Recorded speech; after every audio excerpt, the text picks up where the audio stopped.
우리가 주변을 살펴보면 젊었을 때는 참 정의감에 또 살았던 분이 나이가 들어가면서 안타깝게도 변질되어 가는 그런 모습을 볼 때가 있습니다. 또 사람들은 어떠한 목표를 이루기 위해서 열심히 달려갑니다. 그리고 그것을 이루게 되면은 행복할 거라고 그렇게 생각하죠. 모든 것을 이루었을 때 그런데 허탈해지는 그런 기분을 느낄 때가 있어요. 또 가난할 때는 그렇게 행복하던 가정이 또 부자가 됩니다. 어떠한 이유로 또 부자가 되었을 때 점차 타락해가는 그러한 모습을 볼 때가 있다는 거죠. 종종 우리는 그러한 모습을 볼 때가 있습니다. 그리고 사업이 번창하면 번창할수록 자기 생활이 바빠서 또 식구들을 잊어버리고 각자의 생활을 하면서 가족들이 뿔뿔이 흩어지는 그러한 경우를 볼 때가 있습니다. 그런데 우리 인생의 목적은 어디에 있을까? 그런데 우리는 오늘 본문을 통해서 이러한 것들을 영적으로 접근할 수 있는 시간이 됐으면 좋겠습니다. 오늘 본문의 말씀은 하나님께서 기브온에 이어서 두 번째로 솔로몬에게 나타난 그러한 내용입니다. 솔로몬이 성전 건축을 마친 이후에 하나님께서 그에게 나타나 약속과 경고를 주시는 그러한 장면입니다. 우리는 뭔가를 시작할 때 또 하나님께서 함께 하시면서 격려해 주시죠. 그리고 그 격려가 얼마나 힘이 되는지 모릅니다. 그리고 주님을 위해서 무엇이든지 하겠다 그렇게 결단하죠. 또 회심한 우리들의 열정은 그 누구보다 큽니다. 우리는 언제나 이 첫사랑을 기억하고 있습니다. 그리고 하나님께서 함께 하시지 않았다면 우리는 이 아무것도 이루지 못했을 것이다 라는 것을 잘 알고 있습니다. 하지만 어떤 일이 마무리되고 주님이 우리에게서 나타나시고 우리들에게 말씀을 주셨을 때처럼 또 큰 축복은 없다는 거죠. 그런데 솔로몬에게 하나님께서 두 번째로 나타나신 거예요. 오늘 말씀을 통해서 하나님께서 솔로몬에게 성전 봉헌 기도에 대해서 응답을 해 주신 것입니다. 오늘 세 가지 본문의 문장이 있는데 그 문장을 통해서 여러분에게 말씀을 전하고자 합니다. 먼저 오늘 본문 열왕기상 9장 1절을 같이 한번 읽어봤으면 좋겠습니다. 시작. 솔로몬이 여호와의 성전과 왕궁 건축하기를 마치며 자기가 이루기를 원하던 모든 것을 마친 때에. 먼저 주목할 단어는 파란색으로 되어 있죠. 모든 것을 마친 때에. 이 시기는 솔로몬 자신이 이루기를 원하던 것들이 있었습니다. 그 모든 것들을 이룬 거예요. 성전을 건축하는 것과 왕궁 건축을 열망하고 있었는데 성공적으로 이루게 되었습니다. 그리고 통치기간이 40년 중에서 20년이나 됐다는 거예요. 성전은 7년 그리고 왕궁은 13년이라는 시간이 걸려서 완성을 하게 되었습니다. 그리고 7년 되던 해에 성전 봉헌 기도를 드렸는데 그 13년 이후에 응답이 온 거예요. 솔로몬의 기도는 13년 후에 응답이 왔습니다. 세상의 시간으로 보면은 너무 늦었다라고 생각할 수 있지만 하나님은 이때가 가장 적절한 시기였다라고 생각하셨던 모양입니다. 하나님께서 첫 번째 전에 나타나실 때에는 솔로몬 스스로도 작은 아이라고 할 만큼 그때 상황이 어려운 상황이었다는 거죠. 불안정한 정치 상황이었다는 거예요. 솔로몬은 그것을 두려워하고 있었습니다. 그때 하나님께서는 솔로몬을 격려하셨다는 거죠. 그때 하나님은 솔로몬에게 매우 호의적이셨습니다. 솔로몬에게 나타나셔서 내가 내게 무엇을 줄고 너는 구하라 라고 말씀하셨죠. 근데 솔로몬은 기특하게도 지혜를 구했습니다. 하나님 나라를 위해서 지혜를 구했고 하나님께서는 지혜를 구한 솔로몬에게 부귀영화까지도 주시는 그러한 축복을 주셨다는 거죠. 그러나 지금의 모습은 성전과 왕국 건축으로 강력해진 솔로몬에게 찾아오신 것입니다. 이때는 솔로몬이 이루고자 하는 것들을 모두 이룬 때였다는 거죠. 솔로몬의 최고의 전성기라고 말할 수 있었습니다. 겉의 모습을 보기에는 그렇게 보였습니다.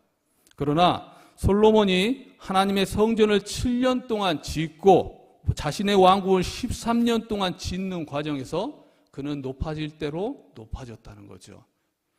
그 마음속에는 교만이 싹트고 있었습니다. 바로 그때 하나님이 나타나신 거예요.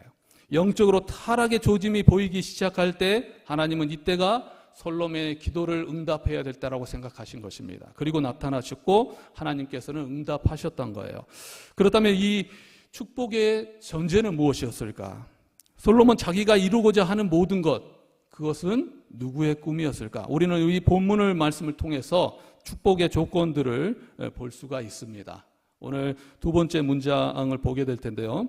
그것을 알려주는 중요한 문장을 우리가 한번 같이 읽어봤으면 좋겠습니다. 열왕기상 9장 3절입니다. 시작. 여호와께서 그에게 이르시되 내 기도와 내가 내 앞에서 간구한 말을 내가 들었은즉 나는 내가 건축한 이 성전을 거룩하게 구별하여 내 이름을 영원히 그곳에 두며 내 눈길과 내 마음이 항상 거기에 있으리니. 아멘. 그리고 그 기도에 응답해 주시죠. 하나님은 솔로몬에게 내 기도와 간구를 내가 들었다라고 하시면서 내 이름을 영원히 그곳에 두며 내 눈길과 내 마음이 항상 거기에 있으리라고 응답하셨습니다. 그리고 하나님의 관심은 항상 거기에 두겠다라고 응답하셨다는 거죠. 기도가 응답받는 것은 솔로몬이 내 기도와 내가 내 앞에서 간구한 바를 내가 들었은즉. 여기서 제가 주목하고자 하는 문장은 바로 내 앞에서라입니다. 솔로몬의 기도가 어디에 있습니까? 그리고 솔로몬이 어디에서 간구하고 있습니까? 바로 하나님 앞에서라는 거예요. 내 앞에서라는 거예요. 이거는 바로 코람데오입니다. 하나님 앞에서 기도하고 하나님 앞에서 삶을 살아가는 것입니다. 코람데오는 하나님 권위 앞에서 나아가는 것이라는 거죠. 기도는 분명히 하나님 앞에서 드리는 것이어야 된다는 거예요. 하나님 앞에서 하는 기도는 그렇다면 어떤 기도일까? 하나님 앞에서는 절대로 아무것도 숨길 수 없습니다. 진실된 기도라는 거죠. 전능하시고 사랑이 넘치시는 이스라엘 백성을 출애굽을 구해 주시고 또 솔로몬의 아버지였던 다윗과 함께 하셨던 그런 하나님 앞에서 하는 기도라는 거예요. 위기 때마다 지켜주셨던 그런 하나님 앞에서, 감출 수 없는 하나님 앞에서, 보호해 주시는 하나님 앞에서 드리는 기도라는 것입니다. 그 하나님 앞에서 드리는 기도는 나의 모든 것들을 다 보여주는 기도해야 된다는 거죠. 토로하는 기도해야 된다는 거죠. 그것이 바로 하나님 앞에서 드리는 기도라는 거예요. 진실되게 속마음을 토로하는 기도여야 한다는 것입니다. 절박한 기도여야 한다는 거죠. 베드로가 물 위를 걸어오는 예수님을 보고 물 위를 걷습니다. 그리고 그 베드로가 물을 보자 물에 빠져버리죠. 그때 위험한 상황에서 우리는 뭐라고 외치겠습니까?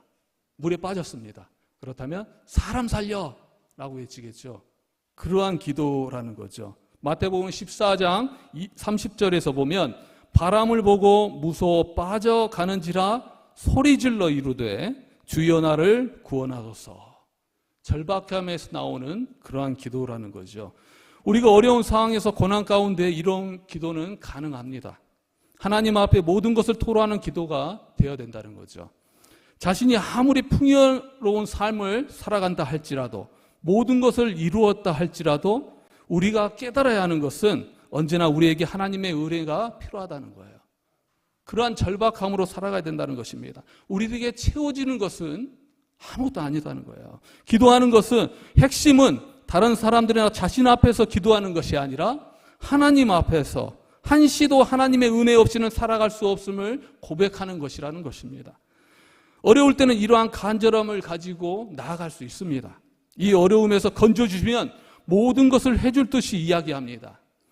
절박합니다. 급합니다. 그러나 이루고 나면 달라진다는 거죠. 솔로몬이 모든 것을 이루고 났을 때는 또 달라진다는 거예요. 하나님께서는 언제나 이 절실할 때 그럴 마음으로 정말 모든 것을 털어놓고 하는 기도를 들어주신다는 거예요. 우리는 항상 하나님의 자비를 간구해야 된다는 것입니다. 우리는 우리가 모든 것을 채웠다라고 생각하는 순간 영적으로 가장 먼 곳에 있을 수도 있다는 거예요. 세상의 것은 다 채워졌지만 영적으로 서서히 무너져가는 때가 있다는 것입니다. 우리는 영적으로 하나님의 자비를 계속 간구하지 않는다면 우리는 살아갈 수 없는 존재입니다. 하나님의 은혜, 그것은 과거의 은혜가 아니라 현 시점에서 필요한 은혜라는 거죠. 만나가 주어듯이 날마다 주어지는 하나님의 은혜를 정말 절실하게 또 급하게 그렇게 간구하는 기도가 되어야 된다는 것입니다. 우리의 사항들이 모두 풍족해지고 모든 사항들이 이루어졌다고 해서 그러한 기도가 되지 않으면 안 된다는 거죠. 하나님 앞에서 이루어지는 코람데오는 이 기도뿐만이 아닙니다. 삶도 하나님 앞에서 이루어져야 된다는 것입니다. 오늘 열왕기상 9장 4절의 말씀을 또 다 같이 한번 읽어봤으면 좋겠습니다. 내가 만일 내 아버지 다윗이 행한 같이 마음을 온전히 하고 바르게 행하여 내 앞에서 행하며 내가 내게 명령한 대로 온갖 일에 순종하여 내 법도와 율례를 지키면. 축복의 조건은 우리의 순종에 달려 있다는 거예요. 기도하고 또한 그러한 삶을 살아가야 된다는 것입니다. 신앙생활은 단순히 형식적인 의무를 지키는 것이 아니라 하나님과의 관계 속에서 진실한 마음으로 살아가고자 노력하는 것이라는 거예요. 하나님께서는 기도와 삶이 일치한다고 말씀하십니다. 하나님은 순종하는 자의 기도를 기뻐하시고 또 그런 뜻대로 살아가는 자에게 응답하시는 하나님이시라는 거예요. 그러면 하나님 앞에서 행한다는 것은 무엇일까? 이 코람데오의 삶을 살아간다는 것은 무엇일까? 하나님 앞에서 삶 그것은 완벽하지 않을 수 있습니다. 인간 누가 하나님 앞에 완전하다 그렇게 말할 수 있겠습니까? 완전하지 않습니다. 그 누구도 어떠한 인간들도 완전하지 않다는 거죠. 언제나 나약하고 범죄합니다. 그러나 온전함은 완전함을 말하지 않습니다. 하나님 앞에 있으면은 모든 것들을 감출 수 없다는 거죠. 하나님은 다윗에게 응답하듯이 응답하신다고 말씀하십니다. 다윗도 완벽한 사람은 아니었습니다. 밧세바와 간음이 있었고 인구조사로 인한 범죄도 있었습니다. 그러나 그의 장점은 빨리 돌이켰다는 거예요. 여호와 하나님을 의지함으로 또 하나님의 사랑을 받는 그러한 삶을 살아갔다는 거예요. 그게 바로 온전함이라는 거죠. 나의 부족함을 하나님에게 토로하는 것. 다윗은 하나님 앞에 자신을 그냥 드러냈습니다. 하나님 앞에서 숨기지 않았습니다. 그런데 아담의 경우는 하나님이 부르자 도망을 가버렸죠. 그런 것이 아니라 온전함이란 하나님 앞에 자신의 나약함을 토로하는 것이고 자신의 죄를 인정하는 것입니다. 그리고 새롭게 또 결단하는 것이죠. 넘어지고 일어나고 다시 하나님께 나아가기 위해서 결단하는 그러한 모습이 바로 온전하다는 거예요. 베드로도 실수하고 완전하지 못했습니다. 그렇지만 예수님은 그러한 베드로를 쓰셨다는 거죠. 이렇게 세워주시고 격려해 주시고 또한 쓰셨다는 거예요. 모든 인간은 그러한 경우에 또 기도하며 회개하며 나아간다는 거예요. 그게 바로 온전함이라는 거예요. 이게 바로 하나님 앞에서 행하는 삶이라는 것입니다. 코람데오의 삶이라는 거예요. 또 다윗의 장점은 무엇이었을까? 자신이 복을 받을 때에도 항상 하나님을 바라보았다는 거예요. 솔로몬처럼 다윗도 최전성기가 있었습니다. 다윗의 경우 모든 문제가 풀리고 이루고자 하는 모든 일을 이루었지만 그래도 그는 하나님을 여전히 바라보았다는 거죠. 사울의 핍박이 있었습니다. 그렇지만 그 사울이 죽고 난 이후에 완전히 해결이 되었어요. 그리고 나라는 번성해야 가고 강대해야 갔습니다. 그리고 자신이 이루고자 하는 모든 것들을 이루었다는 거예요. 그야말로 성공했다는 거예요. 그렇지만 그의 관심은 여전히 하나님께 있었다는 거예요. 최전성기 때에도 그의 관심은 하나님께 있었다는 것입니다. 역대상 17장 1절의 말씀을 한번 보겠습니다. 다윗이 그의 궁전에 거주할 때에 다윗이 선지자 나단에게 이르되 나는 백향목 궁에 거주하거늘 여호와의 언약궤는 휘장 아래에 있도다. 그는 아주 성공적인 삶을 살아가고 있었어요. 모든 것들을 이루었습니다. 그런데 그의 관심은 여전히 하나님께 있었다는 거예요. 그때도 여전히 하나님을 생각했습니다. 모든 일이 해결될 때에도 자신이 최전성기에도 하나님을 생각하고 있었다는 거죠. 그래서 그에게 하나님께서는 영원한 축복을 허락하신 거예요. 역대상 17장 14절을 보겠습니다. 내가 영원히 그를 내 집과 내 나라에 세우리니 그의 왕위가 영원히 견고하리라 하셨다. 하나님께서는 이런 다윗처럼 어떤 조건이 아니라 하나님을 향한 마음을 잃지 않을 때 그에게 영원한 축복을 허락하신다는 거야. 하나님 앞에서 기도하고 하나님 앞에서 이러한 삶을 살아가고자 했을 때 오직 하나님을 생각하는, 자기가 최전성기라고 생각할 때에도 하나님을 생각할 때 하나님께서는 그에게 영원한 축복을 허락하셨다는 것입니다. 우리는 이 같은 사항을 아브라함을 통해서도 발견할 수 있습니다. 아브라함은 세상의 생각대로 또 하가를 통해서 아들 이스마엘을 낳았습니다. 인생에 있어서 어찌 보면 하나님이 보시기에는 가장 위기의 상황이었을 수도 있습니다.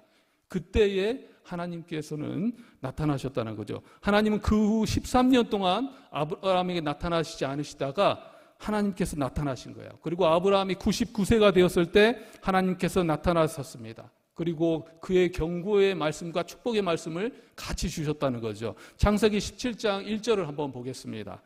아브라함이 99세 때에 여호와께서 아브라함에게 나타나서 그에게 이르시되 나는 전능하신 하나님이라 너는 내 앞에서 행하여 완전하라.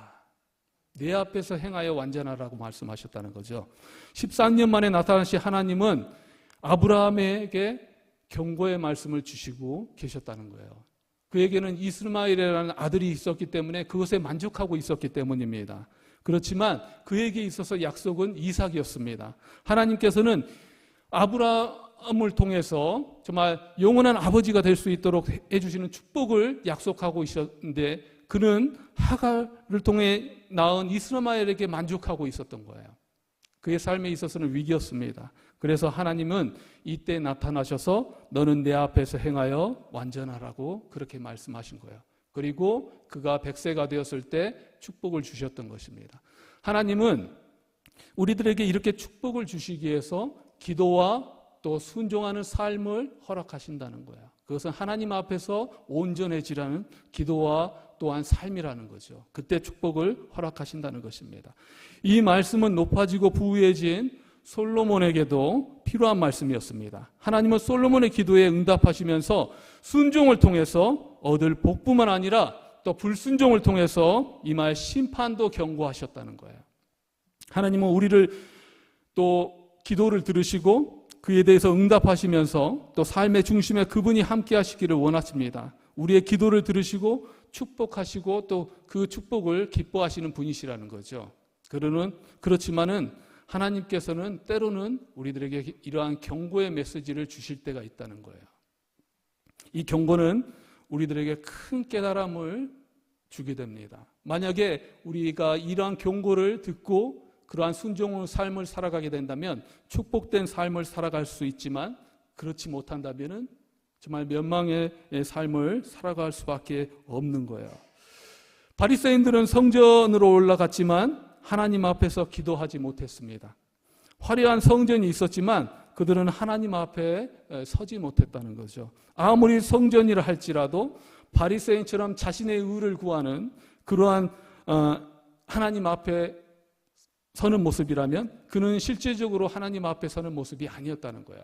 코람데오의 삶을 사는 코람데오의 그러한 기도를 하는 모습이 아니었다는 거죠. 몸이 성전에 올라가는 것처럼 마음도 하나님께 진정으로 나아가는 것. 정말 베드로가 구원하여 주소서 절실하게 기도하듯이 그리고 우리의 삶의 모습이 정말 투철하게 하나님께 나아가기 위해서 또 하나님의 말씀에 대해서 정말 간절하게 나아가는 그러한 모습이어야 된다는 거죠.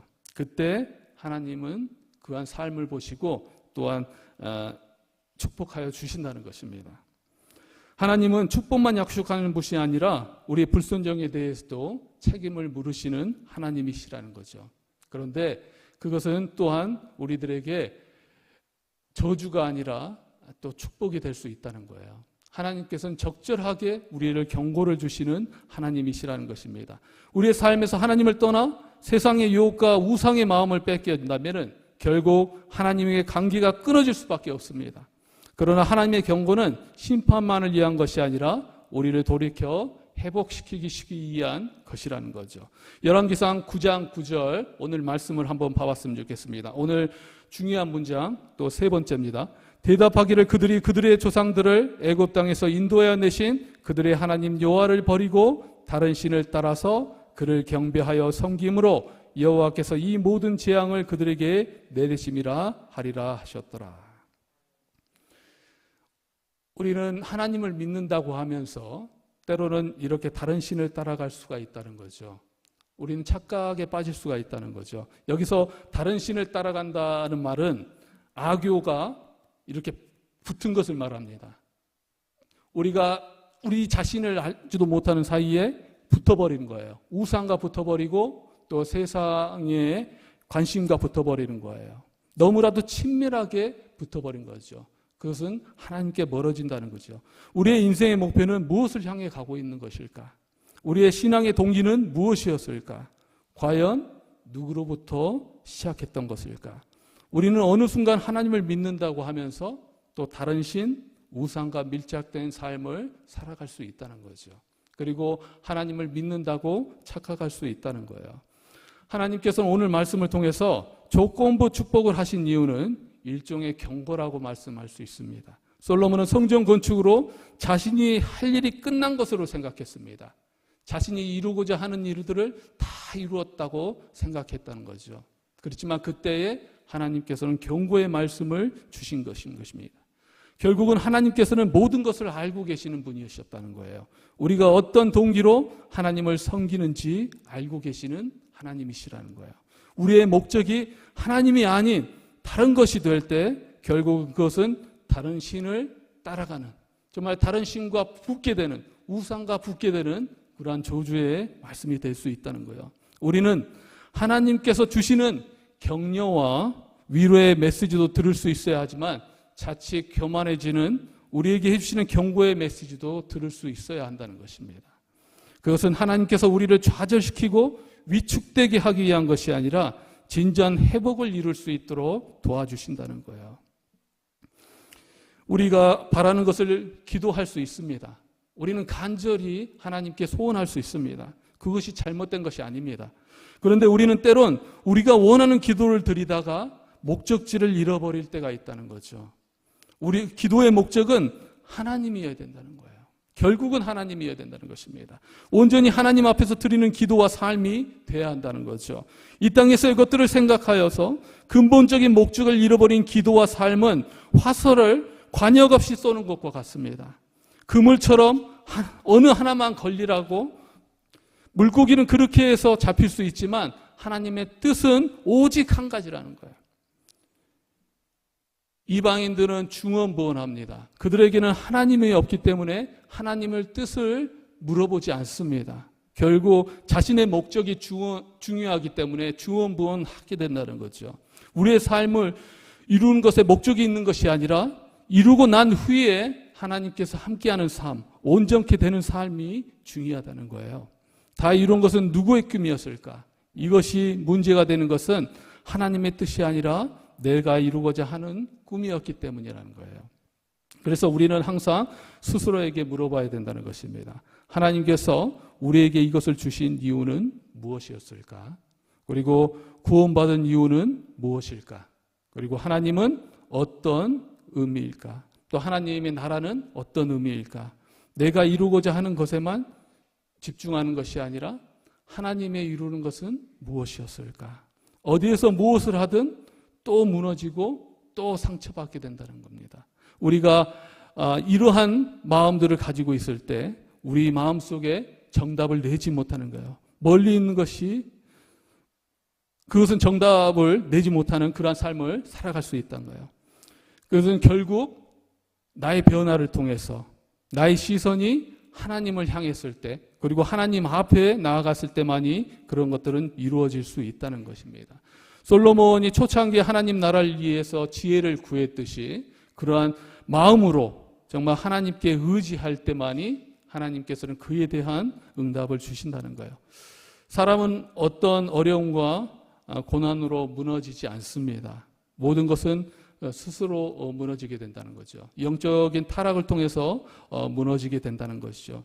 가장 전성기라고 생각했을 때, 모든 것을 이루었다고 생각했을 때 가장 위험해질 수 있다는 것입니다. 그리고 그때부터 세상적인 유혹은 더욱더 많아질 수 있는 것이고 영적인 타락은 서서히 삶에서 드러날 수 있다는 거예요. 솔로몬은 점차 자신의 지혜를 의지하기 시작했습니다. 순종하고자 하는 마음이 없는 것은 아니었죠. 그런데 순종하는 이유가 내 것을 위한 마음이 더 컸던 것입니다. 점차 그는 이방 여인을 또 결혼 정책을 통해서 받아들이게 되고 하나님을 떠나는 그러한 잘못을 가지게 되었다는 거예요. 우리는 자신이 원하는 것이 무엇인가, 그 동기가 무엇인가에 대해서 이 본문을 통해서 깨닫기 원합니다. 하나님의 말씀을 순종하지 않는 이스라엘 백성의 성전은 어쩌면 빈 껍데기에 불과하다는 거죠. 하나님께서는 성전 건물보다 하나님의 명령에 순종하는 것을 더 중요하게 여기신다는 거예요. 하나님을 더욱더 사랑하고 또 하나님의 말씀을 지키며 하나님의 백성답게 살아가야 한다는 것입니다. 하나님께서 맡기신 통치를 성경적으로 수행하기 위해서 항상 하나님을 의식하고 또 언약에 충성할 때 주시는 축복과 불성실할 때 내리는 징계를 우리는 항상 기억해야 된다는 것입니다. 하나님께서 원하시는 것은 하나님과 우리의 관계라는 거죠. 그런데 우리가 원하는 것은 하나님보다 또 하나님께서 주시는 무엇일 가능성이 더 클 경우가 많다는 거예요. 그런데 하나님의 일을 우선적으로 생각했을 때 또 하나님께서는 우리들에게 부어주는 축복이 더 많으실 때가 있다는 거예요. 우리의 마음은 어디로 향하고 있는 것일까? 그리고 우리의 영적 상태는 어떠한 것일까? 오늘 본문을 통해서 자신을 돌아보는 계기가 되었으면 좋겠습니다. 사람은 변질될 수 있지만 또한 예수님을 진정으로 만날 때 또 회복되고 변화될 수 있습니다. 하나님 앞에 우리가 신실하게 나아가고자 하고 또 하나님 앞에 우리 모든 것들을 토로하고 또 하나님 앞에 정말 코람되어 삶을 살아가고자 노력했을 때 하나님께서는 모든 것을 회복해 주시고 축복을 주실 것입니다. 하나님의 축복은 하나님 앞에 진실되게 기도하고 또 하나님 앞에 순종하는 삶을 살아갈 때 가능하다는 거죠. 그리고 하나님께서 주시는 경고를 무시해서는 안 된다는 것입니다. 항상 자신의 영적 위치를 살피면서 또 하나님의 꿈을 따라서 살 때 우리들은 온전해질 수 있다는 것입니다. 넘어질 수 있지만 다시 일으켜 주시는 하나님의 말씀을 붙잡고 회복할 수 있다는 거예요. 그를 통해서 또 하나님께서 주시는 축복을 누리는 저와 여러분이 되시기를 주님의 이름으로 축원합니다.